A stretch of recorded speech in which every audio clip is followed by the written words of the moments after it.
Қайырлы күн. Кешкісін ұлдармен сөйлестім. Біреу 9-да, біреусі 7-де боқтық сөз айтып жүр. Енді сосын санадық қаншасын біледі екен. Кішкентай 11-ін біледі, үлкені 15-ін біледі екен. Айтып жүр, бірақ мағынасын білмейді. Менен сұрайды екен, айттым мағынасы қандай екен. Сосын көп жерде айтам, негізі осылай түсіндірдім балдарыма. Қара балдар, біз жаман нәрсені көрсек қарағымыз келмейді.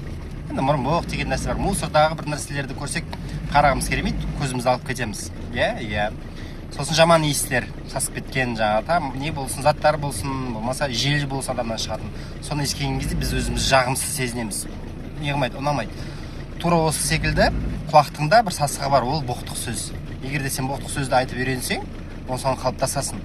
Сосын көп жерде сөйлемейтін боласың деп түсіндірдім. Негізі осылай айтсақ, негізі боқтық сөз азаяды ғой. Боқтық сөзді айтпаған жақсы негізі.